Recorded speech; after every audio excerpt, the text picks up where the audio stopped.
Salam əziz şagirdlər, bugün sizə 2026-cı il 21 iyunda 11-ci siniflər üçün keçirilmiş güvənlik sınağının izahına başlayacağım. Gəlin bir yerdə bu suallara baxaq. Deməli ki, burada birinci sualımıza baxırıq. Bizə def verib. Defdə deyir ki, F5-7. F5-7 yəni nə deməkdir? Biz qalxırıq yuxarı F5 və 7. Burada x və y rəqəmlərimiz, x-imiz 5, y-imiz 7-dir. Düşürük ifdə bizdən nə soruşur? Deyir ki, 5-i 3-ə böldüyümüz zaman 2-dən böyükdürmü? Biz 5-i bilirik, biz bu şairənin mənasını bilirik ki, 5-i 3-ə bölmə o deməkdir. Yəni 5-i 3-ə böləndə bir dənə 3 var və burada qalıq 2-dir. Yəni faiz işarəsi bizim qalığımızı götürür.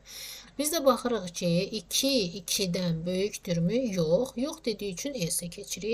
S-də bizə nə alınır? Deyir ki, x-in qiyməti D5, üstə gəlsin y, yəni 7.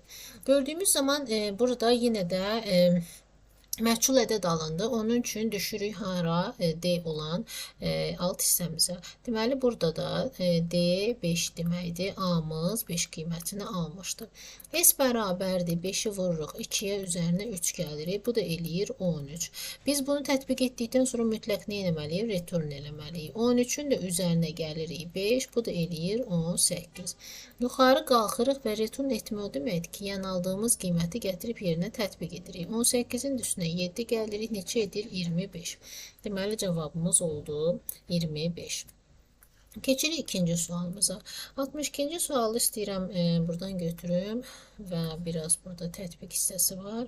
Ona görə gəlin bunu Word-də, yox, Paint-də işləyək. Aha, gəlin Paint-də buna baxaq. Bizə nə deyir? Deyir ki, deməli, rabitə kanalı 180 megabayt məlumat ötürülmüşdür. Məlumatın 20%-i deyirsə, deməli bizim burada ilk edəcəyimiz iş 180-in 20%-ni tapmaqdır. 180-in 20%-ni tapdıq. Bu elədi 36. Deməli burada bizim düsturumuz bundan ibarətdir ki, Q bərabərdir VT-yə. Q-miz 36-dır, yəni 36 bərabərdir. V-miz də 18 vurulsun 221 bit olduğu üçün vurulsun zamana. Saniyə. Deməli, zaman bərabərdir 36 megabayt bölünsün 18 vurulsun 221 bit olduğu üçün aşağı biz yuxarını da bit edirik. Yəni 36 vurulsun 223 bölünsün 18 vurulsun 221-ə. Burada bizim ixtisarlarımız gedir. 18-dən 36 gedir 2. Biz buradan alırıq nə? 8 saniyə. Sonra davam edirik. Deyir, qalan hissə. Yəni, qalan hissə nə deməkdir? 180 idi. 180-dən 36 çıxıram. Deməli, eləyir neçə? 144 megabayt. Mənim qalanım 144 megabaytdır. İndi ikincisini tətbiq edirik. Yəni, yenə Q bərabərdir VT. 144 megabayt bərabərdir 225 bitə. Bu da vurulsun T zamana. Buradan T'ni tapsaq, 144 vurulsun 223 bölünsün 225'e. Buradan da biz yine ixtisarlarımız aparırıq, alırıq ki, neçə? 36 saniyə. Bizdən soruşur ki, ümumi ötürülmə müddəti, yəni 36'nın üstünə 8 gəlirik, neçə edir? Bizim cavabımız 44 saniyə. Deməli, 62'nin də cavabı edir A bəndi. Davam edək. 64-cü suala baxırıq. Deyir ki, mətn redaktorunda boşluq qoyulmadan 20 ədəd güvən sözü yazılmışdır. 20 ədəd güvən sözü mən sayıram 1, 2, 3, 4 və 5. Yəni 20-ni 5-ə bölürəm. Vururam, eləyir 100. Deməli, burada 100 dənə simvol var. Çünki deyir ki, arada boşluq qoyulmuyor. İndi mən ardıcılığa baxıram. Mənə deyir ki, 3 dəfə delete. Burada ox işarəsi ilə çox rol oynamır. 2 dəfə backspace düyməsini basın. Deməli, mən 3'ü vururam 5'ə. 5 nəyə görə 5'ə vurdum? Çünki deyir 5 dəfə təkrarlanma var. Bu edir 15. Sonra deyir 2 dəfə backspace. Yenə də 2'ni vururam 5'ə. 10. Deməli, burada 25 dənə, 25 simvol siliblər. Bizim neçə simvolumuz var idi? 100. 100'dən də 25 çıxdığımız zaman neçə simvol qalır? 75 simvolumuz qalmış olur.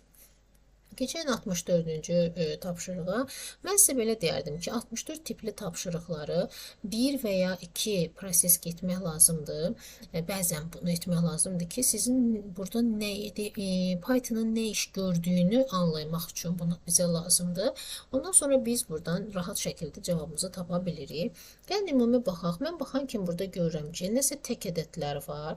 Baxın, bu tapşırıq çox asan tapşırıqdır. Nə üçün? Deyir ki, ədədi götürür, sətrə çevirir, bax verilir ədəd, sonra qalxır yuxarı, ədədi F-in elədi, qalxdı yuxarı, ədədi çevirdi sətrə, məsələn 2756 olsun. Ədədi sətrə çevirəndən sonra burada i gəl bir-bir bunları götürür. Və mənə soruşur ki, 2 təksən, əgər təkdirsə, burada müəyyən iş görür, amma cütdürsə, bunu itirir. Baxın, return nəsə olur. Deməli, cüt olanları, daxil edilmiş ədədin cüt rəqəmlərini silir, yox edir. Yəni, burada cüt olan zaman bunları biz nəzərə almır. Yalnız təklərlə işləyir. Burada da cavabımızı rahat şəkildə görmüş oluruq. Sonra bizə nə deyir? Sistem bloku daxilində olan qurğuları müəyyən edin. Bu da bizim rahat suallarımızdandır. Sistem blokunun tərkibində prosesor olur, bir də kontroller olur. Printer plotter nədir? Çıxış qurğusudur. Bunun kompüterə, sistem blokuna aidiyyəti yoxdur. Touchpad bizim Siçanın notebookların üzərində olan versiyasıdır. Sensor ekranda bilirsiniz. RAM əməli yaddaşdır. Skyner-də yenə giriş qurğusudur, kompüter informasiyanı daxil etmək üçündür. ROM daimi yaddaşdır. Trackball-da yenə sizin oyun oynadığınız siçanlara, joysticklərə aiddir. Deməli, 66-cı suala gəldi. 66-cı sualda nədir? ASCII standartında kodlaşdırılmış mətin faylı Unicode standartına kodlaşdırıldıqda həcmi 12 MB artır. Yəni, ASCII 1 baytdır. Unicode 2 baytdır. Mənə deyir ki, 1 baytdan 2 bayta keçən zaman həcmi 12 bayt artır. Burada neçə simvol var? Baxın, 1 baytdan 2 bayta keçib arada məsafə nə qədər oldu? 1 bayt. Vurulsun simvol sayı bərabərdir 12 bayta. Burada simvol sayı bərabərdir 12-yə. Yəni 12 dənə simvol. Sonra mənə deyir ki, mətin faylı 10 simvolluq əlifbadır. 10 simvolluq əlifba deməkdir ki, baxın, söhbət bundan gedir. Böyük M bərabərdir 2 üstün N. 10 simvolluq əlifba burada, yəni böyük N-i bizə ifadə edir.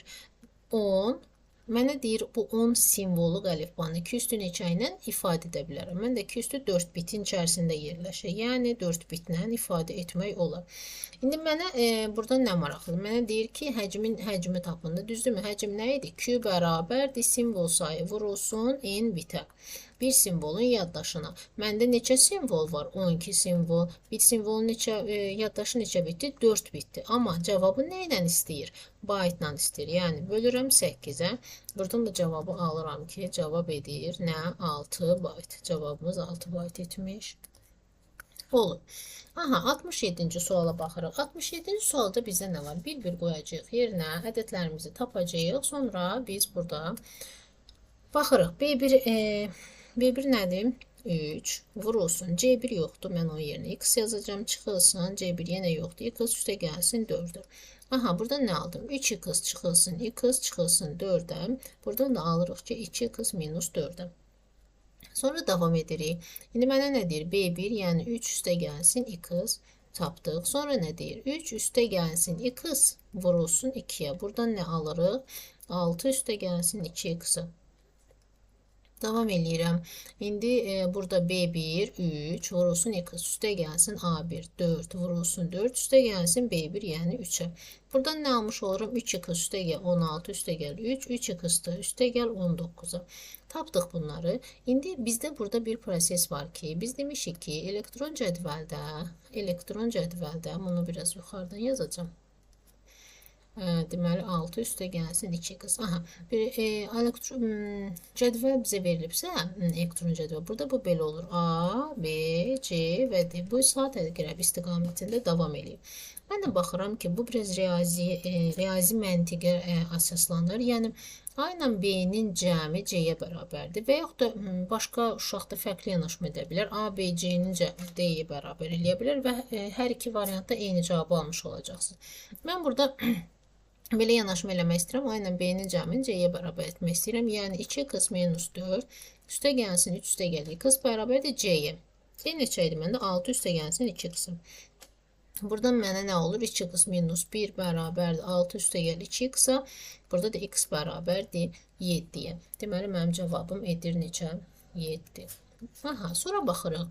Deyir, blok sözünü Sezar üsulu ilə şifrələdilər. Aşağıdakı variantlardan hansı blok sözünün şifrələnmiş halıdır? Burada bizə əgər şifrələnmənin kodunu verməyibsə, biz nə etməliyik? Onu özümüz öz yanaşmamızda tapacaq. Amma birinə tətbiq etdiyimiz ədəd hamısına eyni formada tətbiq olunmalıdır. Yəni necə? Məsələn, gəlin A variantına baxaq.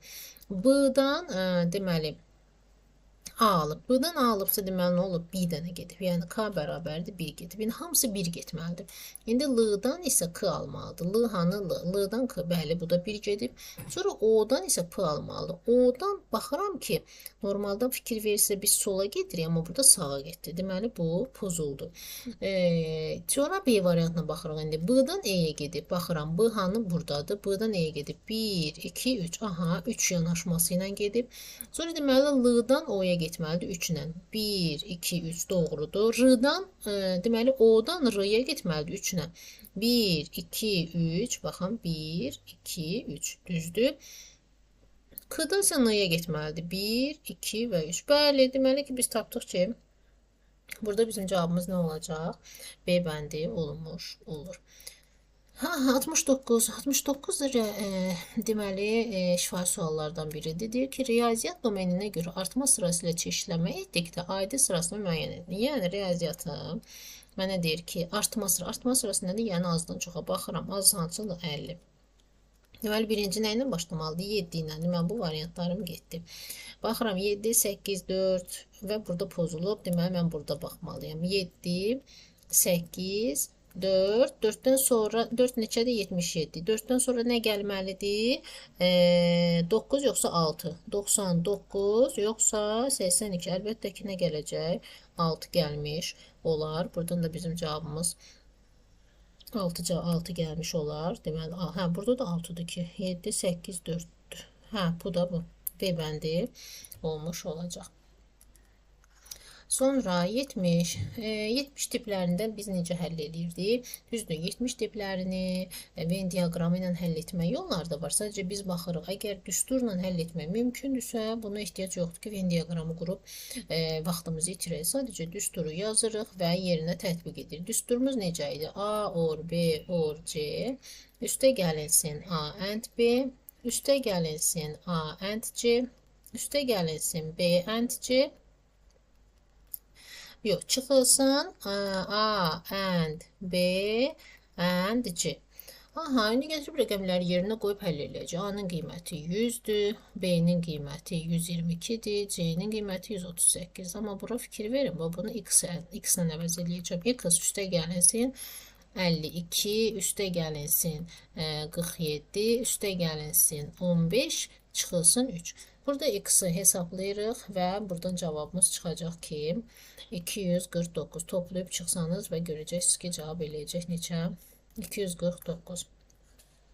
71 də biraz şifahi suallardandır. Bizə nə deyir? 64 kilobaytlıq yaddaş qurğusuna ən çox 8 kilobaytlıq 4 fayl yazmaq mümkündürsə, yaddaş qurğusunun ehtimal olunan klaster rediusu müəyyən edilir. Burada uşaqlar bizim maraqlı olan nədir? 64 kilobaytlıq yaddaş var və 4 dənə fayl yaza bilərəm. 8 kilobaytlığa elə çox fikir vermirəm. Nəyə görə? Çünki mən 64-ü 4-ə bölürəm. Neçə düşür? 16. Deməli ki, mən 16 kilobaytlıq klaster götürürəm. 16 kilobaytlıq klaster. Məsələn, bir klasterim 16 kilobaytdır. Mən bunun üçün bir də 8 kilobaytlıq yazıram, sonra növbətiyə 8 kilobaytlıq yazıram, sonra növbətiyə 8. Biz axı klaster dərsini keçəndə vurğulamışdıq ki, klaster məsələn 8 kilobaytlıq faylı yazır. Bu hissəyə yazdı bunu. Bunun qalan hissəsi boş qalır. Klaster oraya icazə vermir. Növbəti 8 kilobaytın gətirib qalanını buraya yazasan. O deyir ki, bu klaster bu 8 kilobayt üçün zanit olub. Növbəti 8 kilobayt üçün sən yeni klaster açmalısın. O baxımdan da kompüterin yaddaşında tutma faizi var. Ona görə biz klaster məsələlərini keçəndə ətraflı izah eləmişdik. Bu da neçə eləyir? 16 kilobaytlıq olacaq. Aha, sonra bu tip məsələlərimizdə necə idi? Bizə sort deyir. Sort azdan çoxadır. Reverse tərsinə yığmaqdır. Gəlin indi birinci sort eləyək. Bunu sort eləmək nədir? Azdan çoxa yığdığımız üçün birinci A hərfi, ən kiçik hərflərin A hərflərinə baxırıq. Baxırıq A. Deməli, ən sonda nə düşəcək? B, C, A. Ən sona bu gəlir. Bu durdu burada. Ama A'lar arasında her üçünün ilk A hərfi olduğuna görə ikinci hərfə baxırıq. İkinci hərfdə də birinci A gəldiyi üçün deməli birinci ədədimiz olur A, A, B. Sonra biz bu ikisinin arasında müqayisə aparsaq, deməli ki bizdə gələcək AB sonra ABC. Burada C olduğuna görə o sonra, yəni azdan çoxa yığırıq da, yəni az belə artma sırasında gedəcək. Bunu tərsinə indi yazsaq, BCA, ABC, AB və AAB. Bunu düzdür, biz artma sırasını və tərsinə yazdıq. Yaxşı, burada bizdən nə istəyir? Mənə bir-bir müraciət eləyir, yəni ədədləri götürür. Hər sətirdə, siyahıda hər ədədi götürür. Sonra birinci ədədlərini yığır. Baxın, 0, 1, 2, 0, 1, 2, 0, 1, 0, 1, 2. Deməli, nə idi? C, B, B, A. Deməli, hansı variantı uyğun gəlir? C variantına uyğun gəlmiş olur. Yaxşı, 73-cü sualda nə deyir? 73-cü sualda HTML-dir. HTML-də biz nəyə fikir veririk? Mənə deyir ki, bu proqram, yəni yazılmış kod hansı cədvələ mənə gətirəcək? Deməli, uşaqlar, siz burada nəyə fikir verirsiniz? Birinci teyirlərə fikir verirsiniz. Baxın, teyir açılıb və bağlanıb. Deməli, neçə dənə sətir olmalıdır? 4 dənə, 1, 2, 3, 4. 4 sətir. Deməli, A getdi, B getdi, 1, 2, 3, 4 C ola bilər. Biz fikir verib, burada C ola bilər və 1, 2, 3, 4 D ola bilər, Y də ola bilməz. Biz C və D arasında. Amma fikir verin, C'də 1, 2, 3, 4 sütun, burada isə D'də 3 dənə sütun var. İndi sütunlara fikir verməlisiniz. Sətirlər bildinizdə TR açılıb, harada bağlanıbsa bu bir sətirdir. Bu açıldı, bağlandısa bu ikinci sətirdir. TD'lər də eyni formada açıldı, bağlandı. Bir sütun, ikinci sütun və bir də dəqiqə harada açılıb, bağlandı. Bu bir sütun. Bu bir sütun və bu da bir sütun. Deməli, neçə dənə sütunumuz var? 3 dənə. Normalda TR necə olur? TR biz table-la açırıq. Border kənar xətlərdir. Bunu təyin edirik. Sonra TR sətirlərin sayıdır. TH xananın deməli başlığıdır. TD də nədir? Xanaların içərisini doldurmaqda. Məsələn, bura ad yazırıqsa, bura nə bilim 50 yazırıq. Bu TH-dır, bu isə TD-dir. Bu şəkildə getmiş olur. Biz də baxırıq ki, bizim 4 sətir və 3 xanamız var. Deməli, burada cavabımız nəyə uyğun gəlir? 1, 2, 3, 4 və 3 dənə xana da burada var. Bura uyğun gəlmiş olur. 74-cü sual, deməli, IP ünvanına aiddir. İkili hissa sistemi dediyinə görə, ikili hissa sisteminə çevir deyirsəm, deməli, biz burada nə etməliyik? Bu verilmiş ədədir ki, hamısını ikili hissa sisteminə çevirməliyik. Mən hamısını çevirməyi düşünmürəm. Gəlin, bir dənəsinə, məsələn, nümunə kimi baxaq. Hansından başlayaq? Mən belə istəyirəm, 145-i çevirim. 145. Bunu çevirsək ikili hissa sisteminə. İkili hissa sisteminə çevirmək üçün 145-in içində 2 üstü 7 var. 128 çıxıram. Ondan 8, 2, 7. Bu da eləyir 1. Deməli 17. 17-nin içində 2 üstü 4 var. Yəni 16. 1 qalır. 1 də 2 üstü 0 kimi qeyd edirəm. Bunu necə deməli yazırıq? Ən böyük rəqəm neçədir? 7. Olanlara 1, olmayanlara 0 yazırıq. 6, 5, bax 4 var. 3, 2, 1, yoxdur 0 var, ona görə qeyd elədik. Deməli, biz baxırıq ki, 245 bir buna uyğundur, bir də buna uyğundur. Buna da uyğundur, buna da uyğundur. Sonra birinci ədədə gəlin indi baxaq. 157, burada B variantı bir dənə getdi.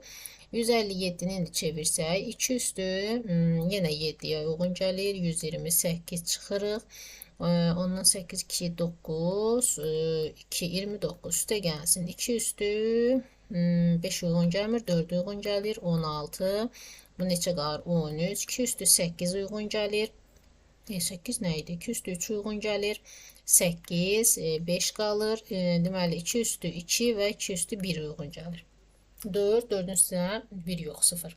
4, 4-ün üstünə 1, 5 eləyir. İndi bunu açıq şəkildə yazsaq, yenə ən yuxarı rəqəmdən başlayırıq. 2 üstü 7.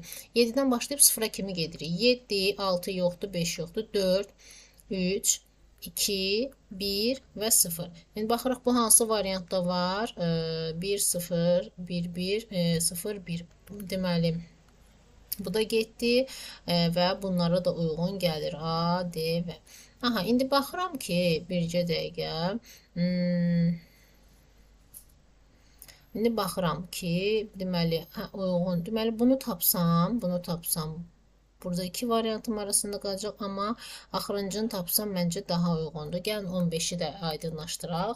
15-ə yazsaq, ikilik say sistemində 2 üstü 3, üstə gəl 8, 2 üstü 2, 8-in üstünə 4, neçə eləyir? 12, 12-nin üstünə 2, 14 və 14-ün üstünə 1, 15. Deməli, bunu belə qeyd etdik. 3, 2, 1 və 0. İndi fikir verin, görürsünüz, 15-dən necə alındı? 4 dənə 1. Amma IP ünvanında neçə dənə rəqəm olmalıdır? 8 dənə rəqəm olmalıdır. Deməli, qarşısına 4 dənə də 0 qoyuruq. Bu da nəyə uyğun gəlir? A variantına uyğun gəlmiş olur. Sadə sualda amma vaxt aparan sualdır. Çünki sən bunu nə etməlisən? Bir ikili say sistemini çevirib variantları cavabı tapmalısın. Burada sadə amma biraz qarışıq sualdır. Burada nə var? Deyir, aşağıda verilmiş qraf nümunəsinin qonşuluq matrisində birlərin sayını müəyyən edin. Biz bilirik ki, birlərin sayı tillərin 2-yə vurulmasıdır. Bu tilləri saysaq 1, 2, 3, 4, 5, 6, 7. Bir dənəsində 7-dir, düzdürmü? 1, 2, 3, 4, 5. Bu da 6. 6'ın 7'ye vuranla neçə eləyir? 42. 1, 2, 3, 4, 5, 6. 42'nin üstünə 6 gəldim. Neçə elədi? 48. Tilləri 2'yə vursaq eləyir 96. Deməli, burada neçə dənə 1 var? 96 dənə 1 var. Yaxşı, web səhifəyə şəkil yerləşdirən düzgün HTML kodu hansıdır? Burada da baxırıq ki, biz bilirik ki, şəkil yerləşdirmək üçün biz image sericidən istifadə. Deməli, B variantı getdi, image yazılmır, image yazılır. Sericin qabağında image olmalıdır, image serici, bəli. İndi gəlin buna baxaq. Deməli, burada nə var? Bəs C ilə Y arasında fərq nədir? C ilə Y-in fərqi ondan ibarətdir ki, image serici bərabər, sonra dırnağın içərisində qeyd olunmalıdır. Burada dırnaqda qeyd olunmuyor. Buna görə bunu biz nə edirik? Səhv götürmüş oluruq və ümumiyyətlə bu da səhvdir. Çünki image, yəni HTML-də bəzi kodlar var ki, onlar bağlanmalar. Image də onlardan biridir. Image açırıq və bağlamağa ehtiyac yoxdur. Sonra gəldik, deməli, 77-ci tapşırığa. 77-ci tapşırıq bizə nə deyir? Dörtlü say sistemində rəqəmləri fərqli olan, say sistemi rəqəmi fərqli olan ən kiçik ədəd. Yəni, söhbət nədən gedir? 1, 2, 3, 4. Ay, 4 nə idi? Deməli, 1, 2, 3. Daha doğrusu belə yazmayaq. Bunu gəlin rəqəmləri fərqli olan ən kiçik ədəd deyir də. Mənə ona görə 1023 yazsam daha doğru olar. 1023 dörtlük say sistemində mənə deyir, çünki rəqəmləri kiçik, fərqli olan ən kiçik ədəd ilə üçlük say sisteminin rəqəmləri eyni ən kiçik iki rəqəmlər. Yəni söhbət nədən gedir? 111-dən getmiş olur. İndi mənə nə deyir? Bunu deyir ki, onluq say sistemində cəmini tapaq. Elə bunu onluq say sistemində cəmini tapmaq bundan ibarətdir ki, 64 üstə gəlinsin 4-ü 2-yə vuranda 8, üstə gəlsin 3. Deməli 3-ü 1-ə vuran, bunu da nömrələyirik. 3-ü 1-ə vuranda 3, üstə gəl 1. Biz bunları da toplasaq, deməli burada cavabımız eləyəcək neçə? 79 eləmiş olacaq. Cavab olur 79. Sonra deyir 78-ci sual. 78-ci sualda deyir ki, A4 xanasına yazılmış bu düsturun D7 xanasına köçür. Yəni, biz bunu necə köçürdürdük? A4 və D7 yazırıq. Deməli, uşaqlar fikir veririk ki, A, B, C, D, bu İngilis əlifbasının hərfləri ilə gedir də Excel-də xanın sütun nömrələri. Biz də baxırıq A-dan B-yə, B-dən C-yə və D-yə. 1, 2 və 3. Deməli, üstə gəl 3, bu da üstə gəl 3 olur. Aha, indi bunu tətbiq edirik bu düstura. Yəni bu düsturun eynisini buna tətbiq edəcəyik. B, biz demişdik dollar işarəsi nə edirdi? Dondururdu. Dollar işarəsi varsa donacaq. İndi baxın, A-dan D-yə 3 gedibsə, deməli B-dən düşünən B, C, D və hara getmiş olacaq? Y-yə gedəcək. Dollar 4 qaldı yerində. Aha, üstünə gəlinsin. Sam. İndi yenə də davam edir. Möhtəzəmə. Baxın, dollar A yerində qaldı. Amma 5-in üstünə 3 gəlirəm 8-ə. Çünki sətir sayı 3 artıb, sütun sayı da 3 artıb. Sonra yenə sətir sütun sayını da yenə 3 artırıram. C, D, Y və F olacaq. Burada da sətir sayını 3 artırıram 10. Sərbəst hədd isə heç vaxt dəyişmir. Olduğu kimi qalır. Söhbət nədən gedir? Deməli, A variantı olmuş olacaq. Aşağıdakilerin hansı simsiz rabitə xidməti deyil? Aha, burada deməli simsiz rabitə xidməti deyilsə, söhbət nədən gedəcək bizdə? Radio dalğadan gedir. Biz demişdik ki, iki cür rabitə siqnalları iki cür ötürülə bilər. Simli və simsiz olaraq. Bunlar deməli radio dalğalar simsiz rabitə xəttinə aid olunmur. Bluetooth aiddir, IRD aiddir, LIF aiddir. Bu da belə bir şey yoxdur. Deməli ona görə biz buna aid etmiş oluruq. Aksesdə verilən tipi deyil. Aksesdə verilən tipi nə deməkdir? Yəni burada bizim aksesdə verilənlərin tipləri var idi da. Yes, no, text, OLE, currency, sonra attachment, memo, bunlar hamısı aksesin verilən tiplərdir. Int isə bura heç bir aidiyyəti yoxdur. Int Python'ın ədəd tipinə aid edilmiş olur. Yaxşı, sonra 81. Mətn faylının uzantısı deyil. Doc, RTF, TXT, Dogix. Bunların hamısı mətn faylıdır. Word'dür, WordPad'dir, sonra Notepad'dir. PSD isə yəni bunlara aid deyil. Bu proqramlaşma dilinin genişlənməsidir. Yaxşı, 12 GB deməli mənə bildirir ki, 12 gigabitin yarısının 25% nəyə bərabər? Birinci uşaqlar, burada etməli lazım olduğumuz 12 gigabiti megabayta çevirməkdir. Bəs necə çevirəcəyik? Birinciyə baxırıq ki, böyükdən kiçiyə keçəndə vururuq, kiçikdən böyüyə keçəndə bölürük. Yəni 12 vurulsun 2 üstü 10, bölünsün 2 üstü 3. Bu necə baş verdi? Bit, byte, kilobayt, megabayt, gigabayt və terabayt. Bunlar arasında məsafə 2 üstü 3, qalanları arasında məsafə 2 üstü 10-a bərabərdir. Mən də baxıram ki, giga ilə mega arasında məsafə 2 üstü 10-dur və kiçikdən böyük keçəndə vurduğumuz üçün vururuq. Böyükdən kiçiyə keçəndə vururuq, kiçikdən böyük keçəndə bölürük. Burada da ixtisarımızı aparırıq.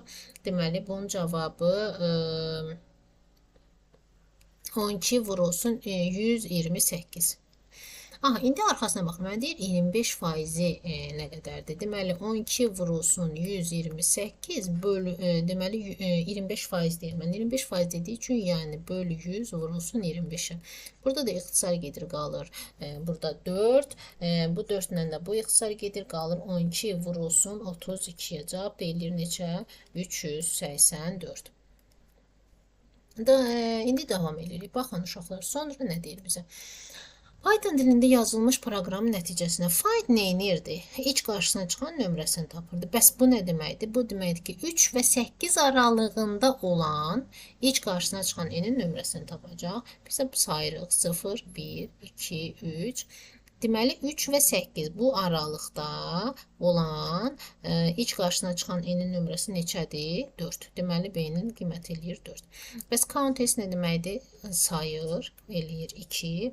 Count U. Bəs find da bizim məsəl üçün də bunun içərisində find U versəydi, find tapmadığına -1 verirdi.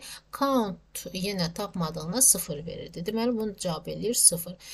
İndi bunu sayırıq. Len A, yəni 1, 2, 3, 4, 5, 6, 7, 8, 9, 10, 11, 12, 13, 14, 15, 16. Deməli 16 üstə gəlsin 4, üstə gəlsin 2.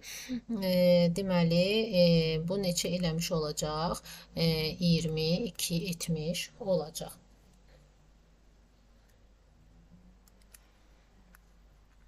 Sonra nə deyir? Algoritmin İndi bu tətbiq eləyək. Nə deyir bizə? Alqoritm icrası nəticəsində B-nin qiyməti 166 olmuşdur. A-nın N2-nin qiymətini müəyyən edin. Burada biraz iş dəyişir. Yəni biraz fərqli yanaşacağıq. Gəlin bir davam eləyək. Məsələn, burada nə deyir mənə? A bərabərdir. A üstə gəlsin B-yə. Düzdürmü? Yəni burada A bərabərdir. A üstə gəlsin 13-ə. B-nin qiyməti 13-dür. Gətirdim, bura qoydum yerinə. Sonra mənə deyir ki, B bərabərdir. A üstəgə B. Aha. İndi A-nın yerinə bunu yazırıq. Yəni A üstə gəlsin 13. Üstə gəlinsin B-yə. B neçə idi? 13. Üstə gəl 13. Bu nə eləyir? A üstə gəlsin 26. Aha, indi davam edirik. Məsələn, indi burada yenə də A-nın yerinə A üstə gəlsin 13, üstə gəlsin B-nin sonuncu qiyməti. Neçədir B-nin sonuncu qiyməti? A üstə gəlsin 26. Bunu gətirib qoyuruq. Buradan da alırıq ki, deməli 2A üstə gəlsin 39-a. Vurub açanda aldıq ki, 2A üstə gəlsin 39. Vurub açmaq nədir? Yəni mörtəzələr açanda. Aha, sonra gətirib indi yerinə qoyuruq. B bərabərdir. A-nın sonuncu qiyməti nə olmuşdu? 2A üstə gəlsin 39 vurulsun 2-yə. Burada eləyir 4A üstə gəlsin 78. Amma burada bir də mənə bir nüans verir. Deyir ki, B-nin sonuncu qiyməti 166-dır. 166 bərabərdir. 4A üstə gəlsin 78-ə. A da buradan alınır ki, deməli ilkin A-nın qiyməti neçə olub? 22 olmuş olacaq. 85-ci sual bizə nə deyir? Python dilində yazılmış proqramın icrası nəticəsində 310 qiyməti deməli alınmışdır. N-ə daxil edilən biləcək ən kiçik natural ədədi müəyyən edin. İşte buna fərqli yanaşma ilə biz eləyə bilirik. Sadəcə burada ən kiçik bərabər n olduğuna görə biraz fərqli formada yanaşacaq. Necə? Yəni birinci mən demişdim ki, uşaqlara bunu K ilə əvəz eləyək. Yəni K-ya vurma ilə. Yəni nə üçün bu K deyirəm? Dövrlərin sayını tapmaq üçün. Yəni birinci dövrlərin sayını tapaq görək. Dövrlərin sayı neçə olacaq? Deməli M neçədir? M-in qiyməti 10. Üstə gəlsin 3K bərabərdir 310-a. 3K bərabərdir 300-ə, K da bərabərdir 100-ə. Bu deməkdir ki, bu proqram 100 dövr gedib. Aha, 100 dövr gedib və sonda qiymətinin tapmağımız üçün bəs sonuncu qiymət yəni neçə ilə dövrə daxil edir? Deməli 99-cu qiymət 99 nömrəsində bu dövrə daxil olur, düzdürmü? Yəni n bərabərdir 10 üstə gəlsin 3 vur 99. Bu neçə eləyir? 307. Bəs n neçə olacaq? N bərabərdir. N-in ilkin qiyməti çıxılsın 7 vurulsun 99-a. Bu da eləyir n ilkin qiyməti çıx 663-ə. Bu 99 ilə girəndə. Bu addımda dövr işləyir. Bax, burada dövr işlədi. İndi 100-cü dövr 100-dən girməlidir axı. 100-cü addım sonuncu addım olacaq da. Deməli, indi burada n bərabərdir. 10 üstə gəlinsin, 3 vuraq 100. Bu elədi neçə? 310. Görürsünüz, burada deyir 310 olub da m-in qiyməti. M-in qiyməti 310 oldu. Aha, indi n neçə olacaq? N bərabərdir. N ilkin çıxılsın, 7 vurulsun 100-ə. Yəni, n ilkin neçə olub? Çıx 700. Burada dövr dayanır. Burada dövr dayanır. Deməli, dövr necə olur? 310 böyükdür. N ilkin çıxılsın 700-dən. Düzdürmü? Burada da n ilkini tapırıq ki, n ilkin bunda işarəmiz dəyişir. Çünki kiçik qiymət dediyinə görə işarəmizi dəyişir. Olur 1010. İndi burada bizə maraqlı olan nədir? Konkret rəqəmlər üzərində bəzi proqramlar var ki, orada konkret rəqəmlər üzərində işləmir. Yəni bu n ilkin 1000 kiçikdir, bərabərdir. Amma 1000-lə 1010 arasında olur. Bizə də ən kiçik dediyinə görə və burada kiçik bərabər işarəsi olduğuna görə deməli ən kiçik qiymət neçə olmuş olacaq? 1000 olmuş olacaq. Sonra 86-ya baxaq. Python dilində yazılmış proqramın icrası zamanı klaviaturadan 15 daxil edildi. Nəticə müəyyən. Bu biraz asan proqramdır. Yəni siz qiymətləri sadəcə olaraq daxil edib proqramı işlətməlisiniz. Baxın, yəni n15-dir də, düzdürmü? 15. Aha, indi gəlirəm. i neçədir? 1. 1 kiçiksən 15-dən. Hə, a bərabərdir. A neçədir? 5. n neçədir? 15. 15-in 5 üstə gəlsin 15 elədi 20. i neçə oldu? 1 idi, oldu 3. Sonra devam edir. 3 kiçiksən 15-dən hə, A bərabər. A-nın sonuncu qiyməti 20-dir. Siz fikir verirsinizsə n dəyişmir də, n 15 olaraq qalır. 20-nin üstünə 15 yəni neçə eləyir? 35. Oldu neçə? 5. Sonra davam edirik. 5 kiçiksən 15-dən hə, A bərabərdir. 35-in üstünə 15 gəlirəm. Neçədir? 50. Olur 7. 7 kiçiksən 15-dən hə, A olur neçə? 65. Olur 9. Sonra 9 kiçiksən 15-dən hə, A olur 80. Olur 11. Ümid edirəm nəsə səhv yazmadım. 11 kiçikdir 15-dən hə, A bərabərdir 80 üstün 15 95. De olur 13. Yenə 13 kiçiksən 15-dən hə, A bərabər 95-in üstünə 15 gələndə 110. De olur 15. Getdik. Deyirəm 15 kiçiksən 15-dən, deyir yox və dövr bitmiş olur. 87-ci tapşırıqda da yenə proqram necə olur? Yəni burada biraz vaxt aparan sualdır. Amma neynəmək olar? Asan sual olduğu üçün balımızı qazanmalıyıq. Yəni burada mənə deyir ki, x say sistemini hansı ifadəyə uyğun gəlir? Bir tətbiq edirəm. Baxın, birinci altılığı qoyuram. 45 altılıq üstə gəlsin 24 altılıq çıx 23 9-dur. 0, 1, 0, 1 və 0, 1. Bunu onluq say sisteminə çevirirəm. Nə eləyir? 4 dəfə 6, 24, 24-ün üstə 5, 29. Üstə gəl 2 dəfə 6, 12, 12-ün üstə 4, 16. Çıxılsın 2 dəfə 9-um 18, 18-in üstünə 3, 21. Buradan nə alıram? 29-un üstünə 16 gələndə 45, çıxılsın 21, o da eləyir 24. Onluq say sistemində. Deməli, burada nə uyğun gəldi? Deməlidir, nə uyğun gəldi. İndi ikinci 7-lik say sisteminə baxıram. 7-lik say sistemində işləyəcəm. 45 7-likdə üstə gəlinsin.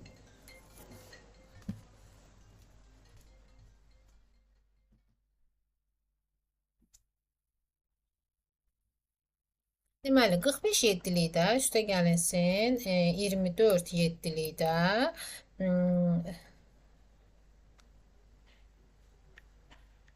bircə dəqiqə.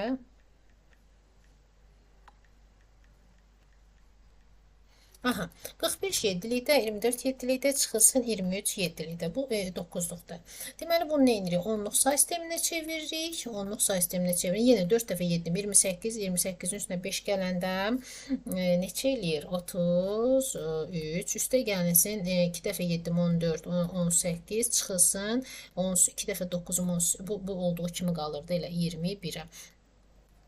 Deməli, 33-ün üstünə 18, 50, 1 çıxılsın 21, bu da eləyir 30. 30 hansı say sistemindədir? Deməli 7-lik say sistemindədir.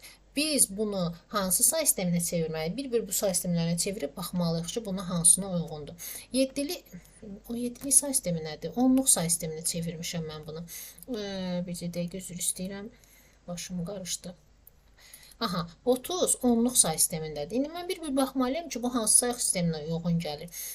Onluq say sistemindən istənilən say sisteminə keçəndə biz nə edirdik? Bölürdük. Bir dənə bunu yoxlayaq görək. Məsələn, 30-u bölürük 9-a, 3 dəfə 9-un 27, bu da 3. Bəli, deməli 1-ə nə uyğun gəlmişdi?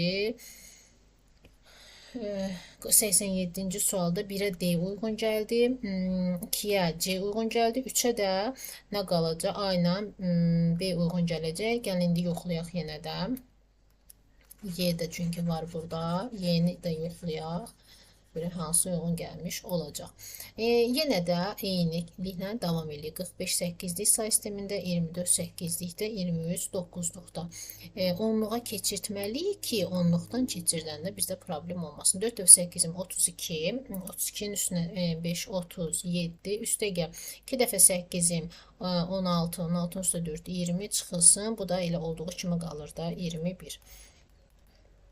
57-dən də 21 çıxanda 57 çıxılsın 21. Eləyir 36. 36 onluq say sistemindədir. İndi mən onu deməli 8-lik say sisteminə çevirməliyim.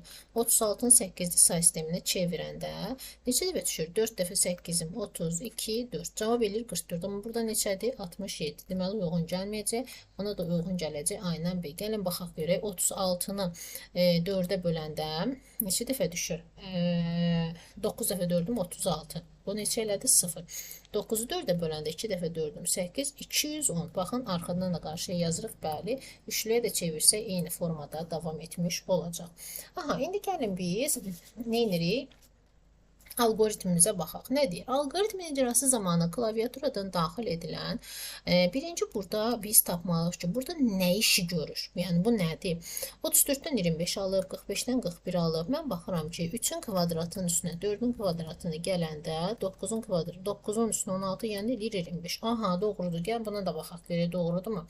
4-ün kvadratının üstünə 5-in kvadratını gələndə 41 edirmi? 16 üstə gəlsin 25, bəli, 41 edir. Biz gedişatı tapdıq. Gedişatımız hazırdır. İndi biz burada bunu tətbiq etməliyik. Proqramın qurmalıyıq. Bunun üçün gəlin full algoritm açaq. İndi tətbiq edək. Deməli, birinci deklarla işə başlayırıq. Deklarimizdə nəyimiz var? Deməli, deklarimizdə başlayırıq işə. Biz nələri burada tətbiq etməliyik? A, K, I, S və N. İndi deyəcəm, bunlar mənim nə üçün lazımdır? Mənə nə deyir? Deyir ki, qənə proqramda belə açaq. Bizə nə deyir? Deyir ki, verilmiş ədəddən, yəni bu bir dənə mənə ədəd verilib. Mən bu bir dənə ədədi inputla daxil edirəm. Baxın, inputla daxil elədim. Input A. Daxil elədim.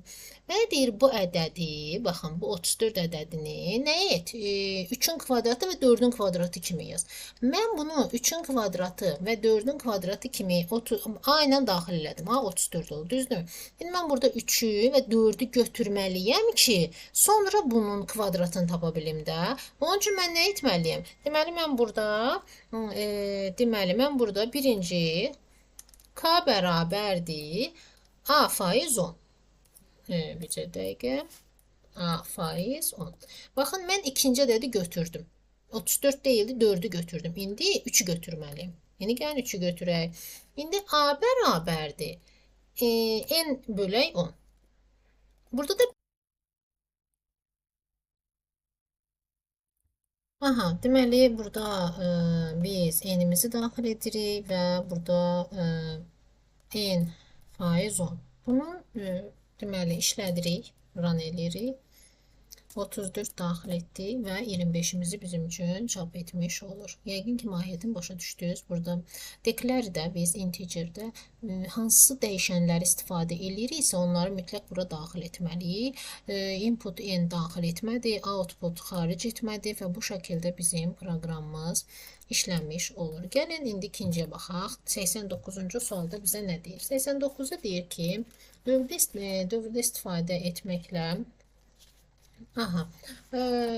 bu siyahı verilmişdir və bu siyahının deyir tam ədəd tipli elementlərini cəmləyən proqram yazın.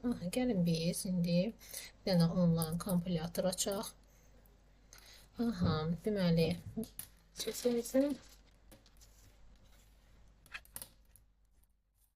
bunları silirik və işimizə başlayırıq. A bərabərdir siyahı tipi. Siyahıda bizə nə vermişdi? Dırnağın içərisində verib CBF.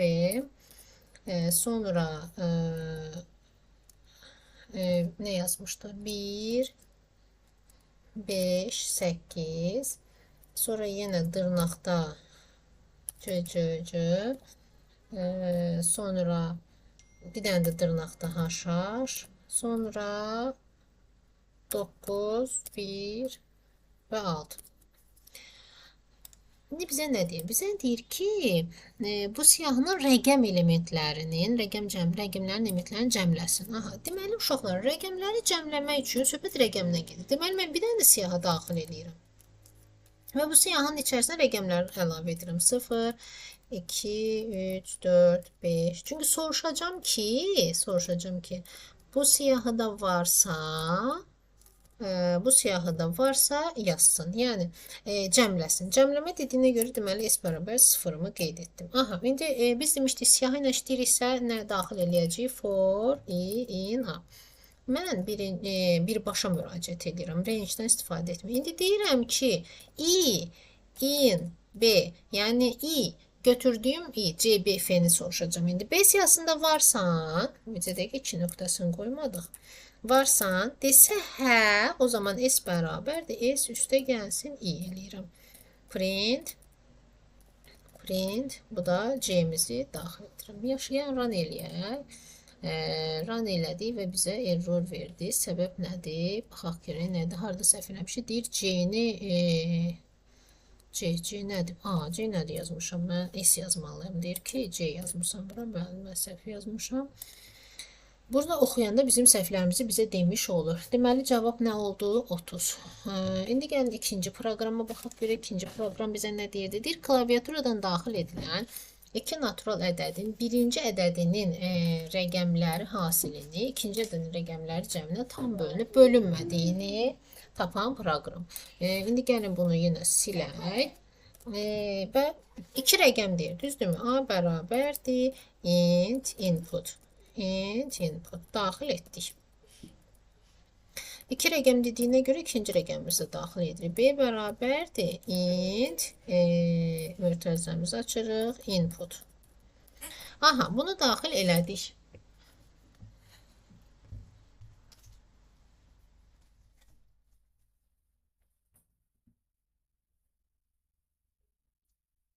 Aha, indi davam edirik. Bizə nə deyir? Deyir ki, iki rəqəmdir, düzdür? Birincinin deyir hasili, hasil dediyinə görə 1, ikincinin cəmi dediyinə görə ona da sıfırımızı mənimsədirik. İndi mənə deyir ki, rəqəmin, verilmiş ədədin rəqəmləri. Mən rəqəmlərlə işlədiyim üçün mən mütləq rəqəmləri deməli nə etməliyəm? A böyükdür. Nə qədər ki A böyükdürsə sıfırdan rəqəmləri bir-bir götürməliyəm oradan.